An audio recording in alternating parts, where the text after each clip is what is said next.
Hello and welcome back to the Nerd Note podcast number 11. My name's Lauren. I'm going to be your host today. I'm here with Connor Quinn. Hello, hello. Matt Enderly. And special guest Steve Driscoll. Hello. SEO specialist. And then we have Jonathan in the back here. So today we're going to be talking about Bing, SEO, and ChatGPT.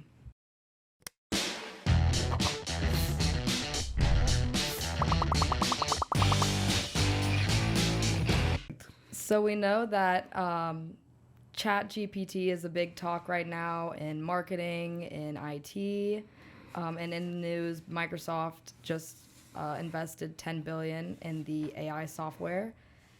We're going to dive into that, Bing and SEO. So for our client's sake, we're going to back up a little bit and start off by asking, what is SEO and what does it stand for? What does it do? Sure. So SEO is search engine optimization, and it is the art and science of manipulating the search engines so that your targeted site comes up higher in the natural listings. Awesome. How long have you been doing SEO? 20 years. 20 years. You're not that old. Mm-hmm. Okay. What do you like about it? What interested that? Well, when I first got into SEO, I was spending, I had my own internet business, and I was spending roughly $15,000 a month on Google AdWords. And I got tired of spending that type of money. So I started learning about SEO. And it was really, there was so much misinformation out there, and there always has been about SEO. And so finally somebody pulled me under their wing, a guy by the name of Kurt Melvin out of Las Vegas. Another guy who I don't know his real name, he goes by Earl Grey, and he was with the Syndicate Black Hats. And these guys taught me like SEO, like do this, do this, do this. And the funny thing is that these things that I was taught way back then are still incredibly effective now. The game has changed a little bit. Google has made their algorithm very, very, very good. I mentioned Google, even though today we're talking about Bing. Yep. But the algorithms are probably somewhat similar, right? If you rank for Google, you're going to rank in Bing. Right. All right. At least today. Google has, and they will, I mentioned before this podcast began that Google has been scrubbing their website and all of their literature, taking everything that's a stat about how much market share they have, and they've erased it. You can't find it anywhere online. Right now, it's estimated they have 93% of the search market. You think they removed it in concern that they're going to lose it, and they don't want that number to be known if they do lose market share? No, they're afraid that the others, like state governments, will come after them for antitrust litigation. Okay. And that's why they want to make it not known that they own that bitch. Yeah, gotcha. Okay, so just real quick, we're talking about SEO. Mm-hmm. Just for our audience, the benefits of SEO to a small, medium business owner or operator is it that their customers can do a search for a certain keyword and their website comes up, and that's not a paid ad. Correct. Right. So what you're saying is when you had your business, you're spending $15,000 a month. Your goal was to rank organic, meaning non-paid ads, high enough that you could reduce your ad spend while not removing revenue, not losing revenue online. Correct. Yeah. Correct. Okay. So just for our audience. Okay. Yeah, thank you. And so that's what got me into SEO. Then when I got good at it, because at that time, there were much fewer practitioners of SEO than there are now. Like now, if I had to start learning SEO from like day one today, it would take me years. Because you got to go backwards. Right. You can't just learn today's model. You have to learn to really understand it. Right. You have to go back to how it started. Correct. And learn that. So you got to learn 20 years over 20 years. Right. They got to learn 20 years just to catch up. Correct. Yeah, which is much more of a challenge. Correct. It would be impossible nowadays, I think. Yeah. You just have to do it because that's the rule set, not understanding why you're doing it. Right. Yeah. Right. Yeah. But that's the same in a lot of industries. I mean, IT is the same way. I mean, if you grew up with the internet, you know how it started and you knew all these things, and it was a natural progression of building blocks. Today, you learn what you're, as a user, today's world, but then to support it, you got to go backwards and learn all those things, and that, that's a huge mountain to climb, right? It is. So we talked a little bit about Google already and Bing.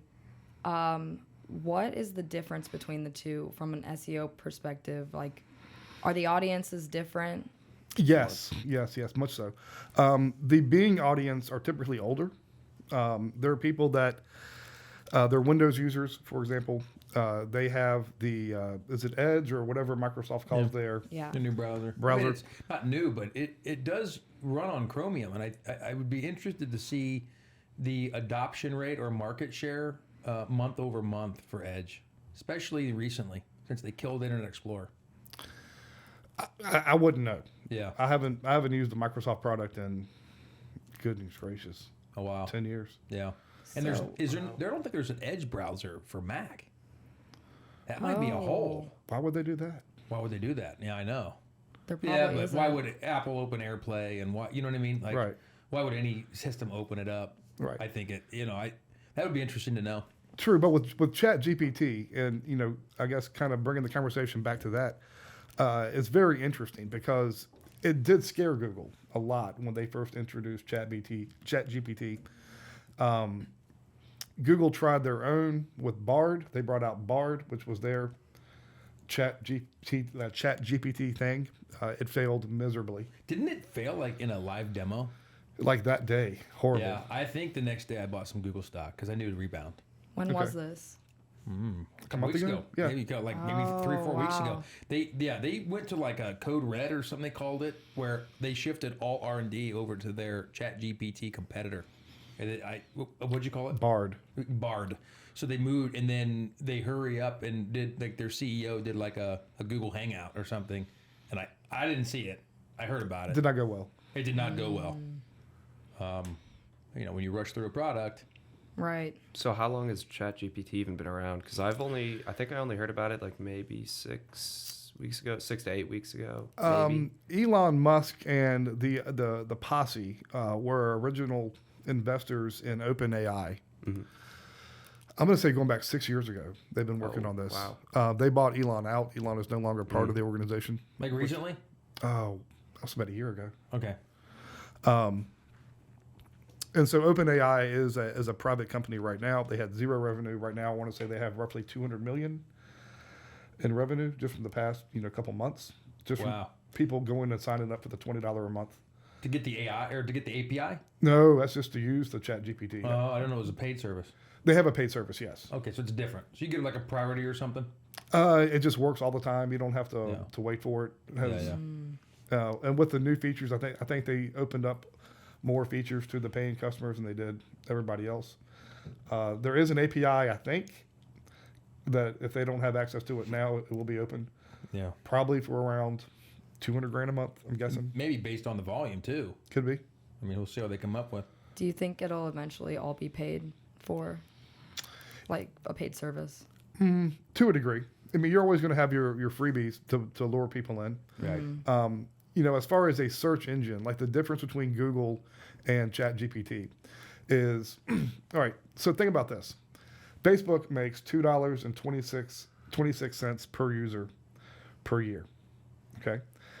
Google makes $56 per user per year. Whoa. All right, that's a huge gap. Is that across all Google products like YouTube and I think so, yeah. Android and all? Okay.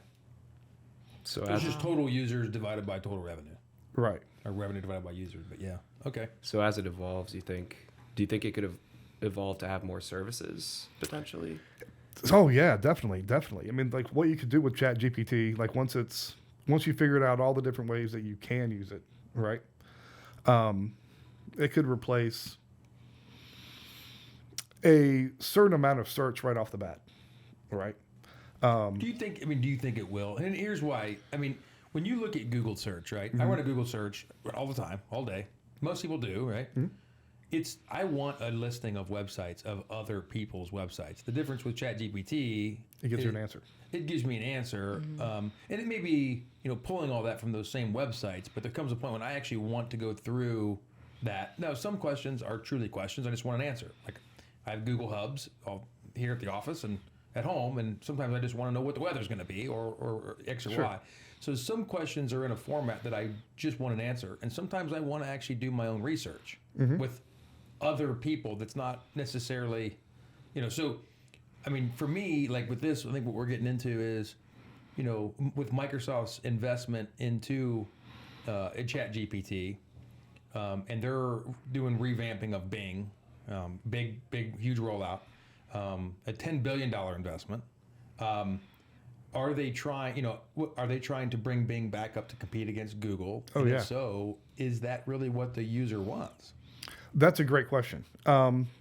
So one thing I like to talk about when it comes to search is commercial intent. All right. Not all searches are the same.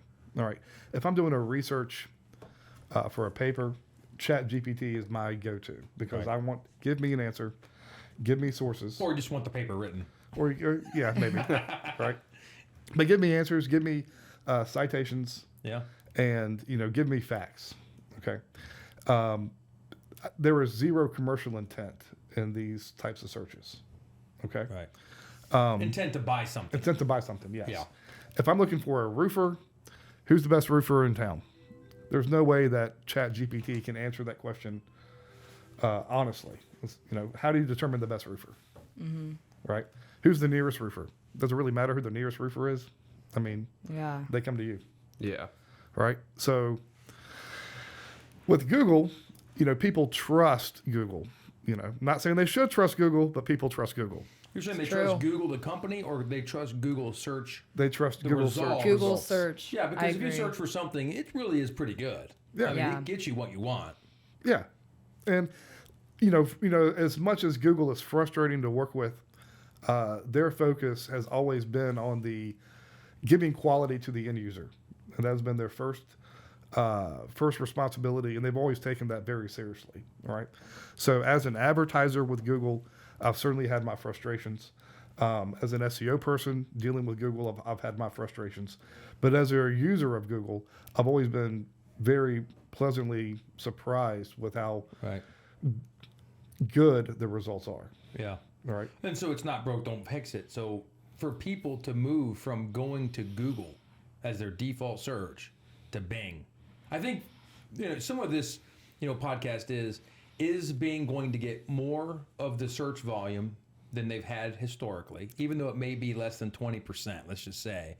And then should a small business owner be considering how should their online marketing and search engine optimization efforts be maybe having some of that time and effort allocated to a strategy around Bing, Bing places, because with the preemptive understanding that Bing's market share may increase with this new investment into ChatGPT.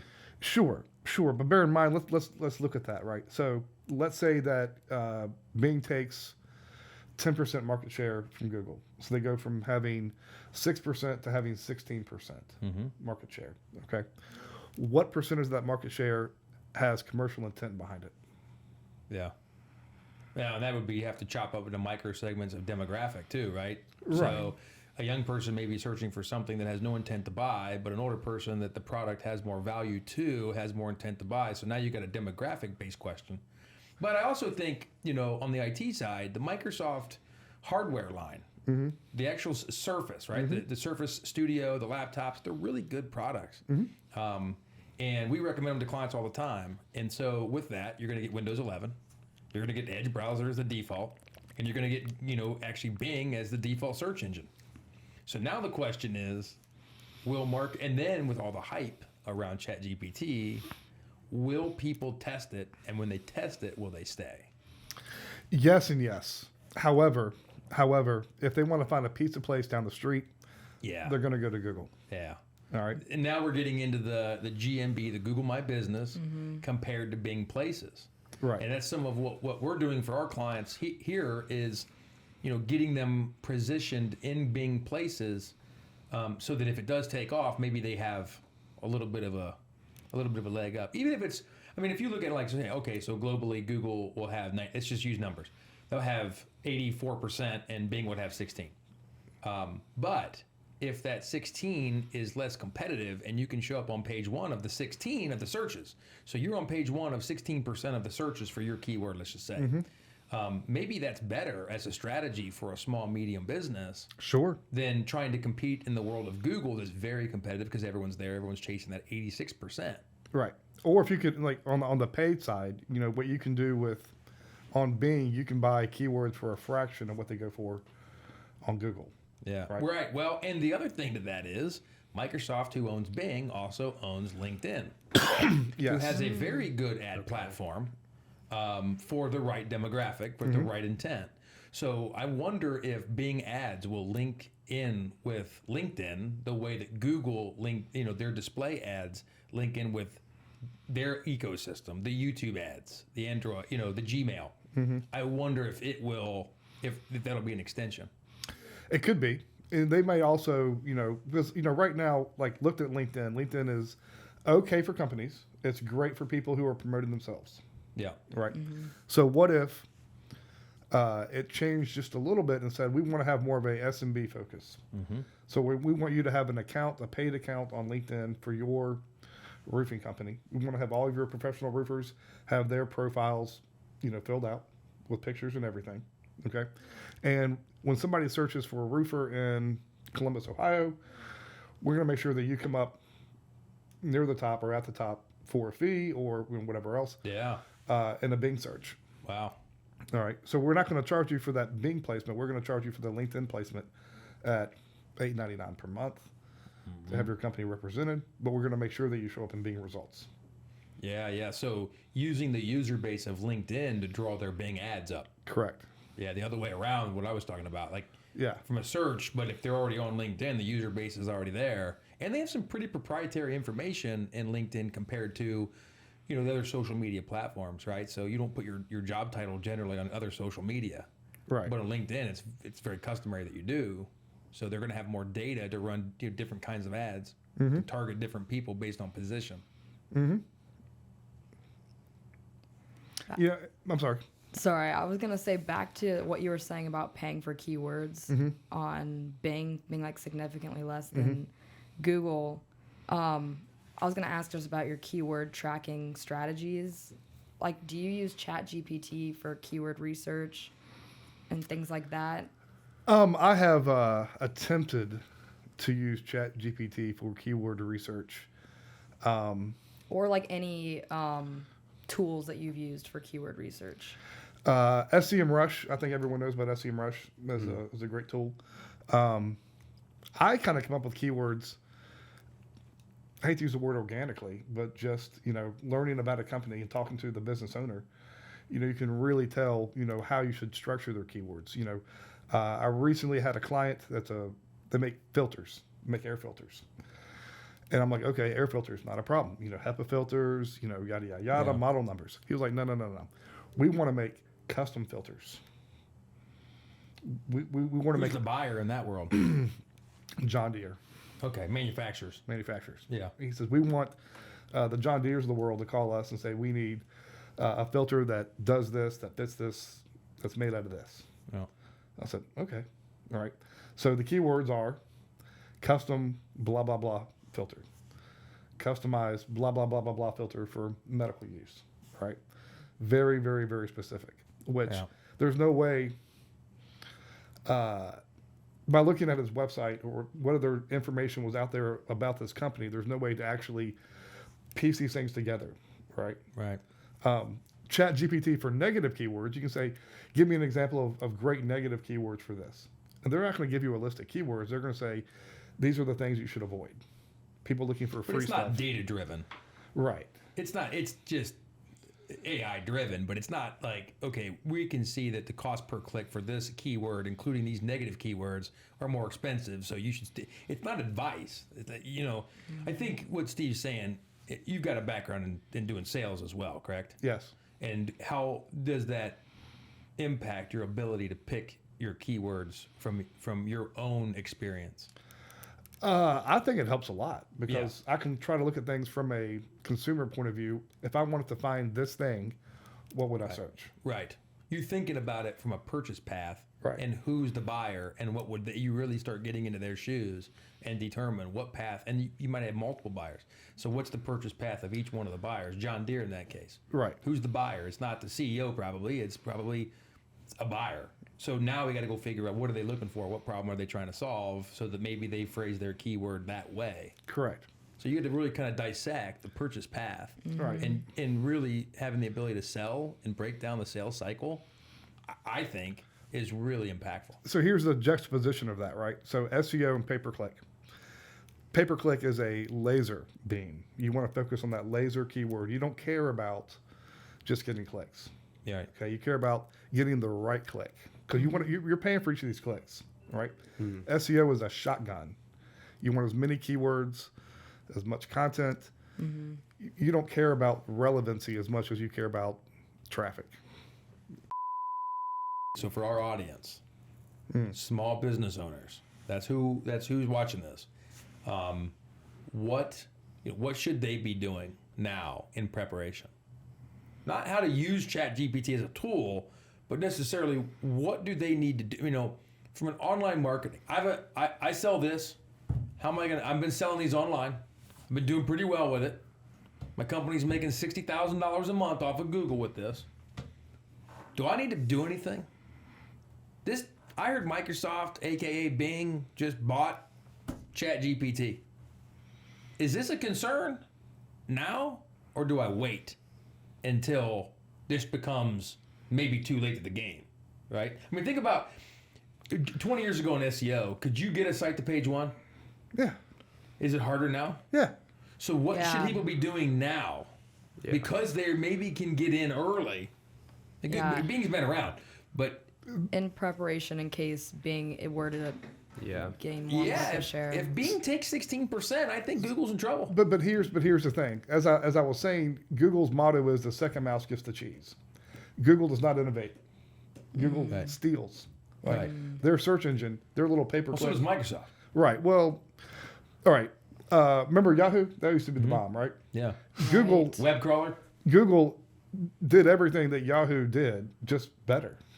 Right. Right. You had Gmail better than Yahoo. Right. Right. Search engine better. Yeah. Same thing. Yeah. All right. Their pay-per-click, mechanism, they stole from a company called Go. Well, they didn't invent that. They stole it. Like they stole it, and they settled for like $50 million. All right, $50 million. That's it. Okay. Yeah. Yeah, that's So nothing. with the second mouse getting the cheese, they let that first mouse catch that trap. All right. So their kind of corporate strategy, at least back when Sergey and Larry Page were running it, they always wanted to see what type of weakness could be found by the innovator, and then they want to plug those gaps and make it better. So I can certainly see how they can let Microsoft run for a little bit, or even though they had their failure with the Bard, doesn't mean that they're not going to figure out a way to make it better or make it more commercialized. And again, Google is a Yeah, advertising. they're not going to give up on it. Yeah, they're an advertising company Right. more than anything. Search happens to be their thing. Right. All right. And they have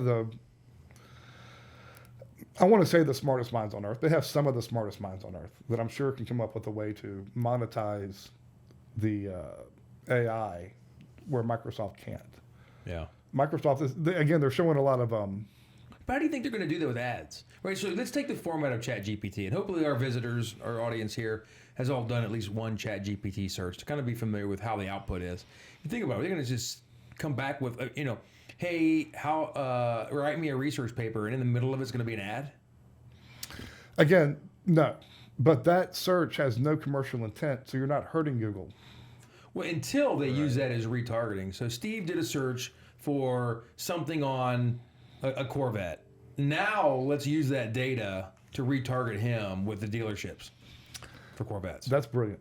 Right. Yeah. Or Steve just asked about It's data collectors. Yeah, how Steve just asked about, give me instructions for how to rebuild a carburetor in a 76. Right. Whatever. Yeah, we know we need an AutoZone ad now. Right. Yeah. Perfect. Yeah. Perfect. And so AutoZone will go into their little Google account, whatever it Yeah. is, and they'll say, okay, I want to target people like this. But see, Bing may be doing this.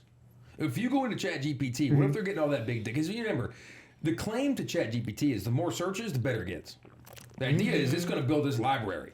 And the more people use it, the faster it gets, and it's going to take off, right?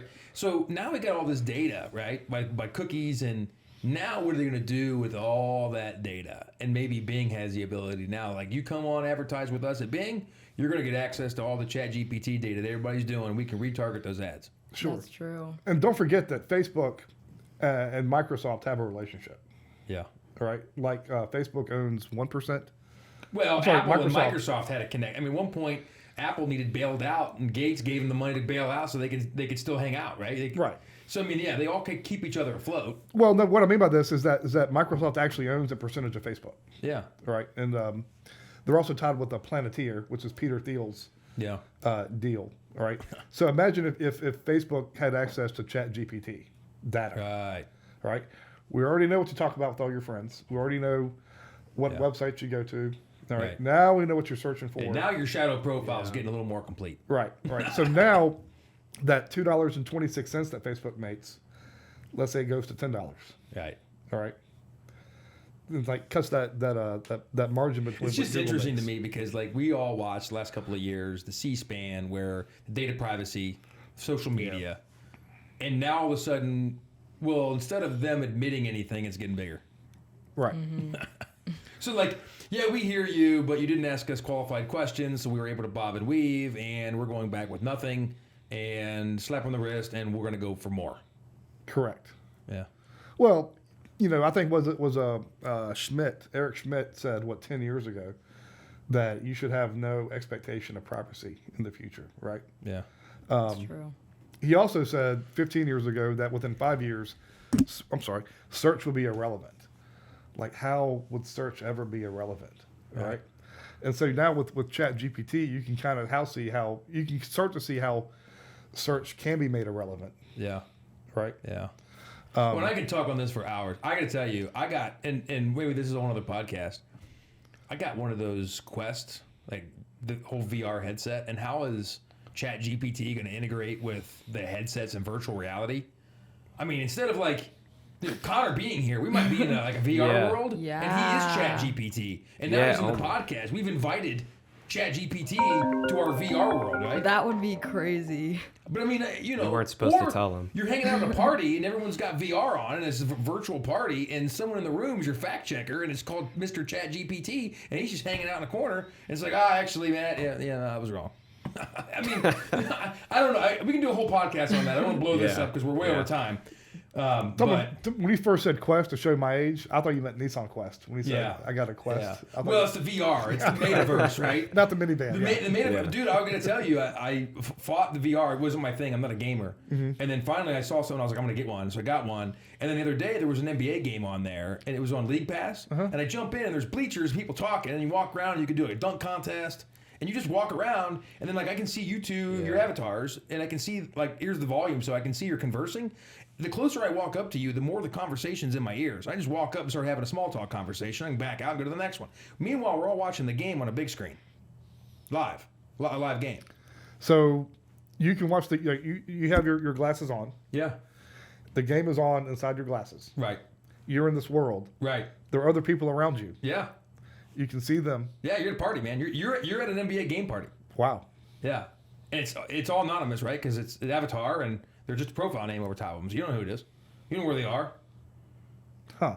And it's this Meta Horizon. So it's a whole podcast thing we could talk about. But I got to tell, I mean, the collaboration for work, go into a conference room, whiteboards, virtual whiteboards, just, I mean, the virtual monitors. So I go camping. I have my laptop. It's hard for me with one screen. You put the reason I bought it. Now you got 3 or 5 screens right on one plane. Boom, in your VR, you got all your monitors now, so you can be highly productive even while away. I mean, it's tough. I'll tell you, there's a lot going on with that thing. I haven't barely touched it. But anyway, that's one other podcast. Maybe my question was really kind of how does that dovetail into ChatGPT? Like this technology, right? Forget ChatGPT for a second, but think about where all could this be applied. I mean, I think we're just scratching the surface. Yeah, for sure. So I think you want to wrap this thing up because Steve and I talk all day long if you let us. Yeah, sorry about that. Well, thank you for being on the Nerd Note. We definitely have learned a lot. My pleasure. And we recommend all of our small, medium-sized business clients to look more into SEO and maybe break into the Bing space. Sure. So, thanks, Thanks, guys. Steve. All right. Thank you, guys. Thank you very much.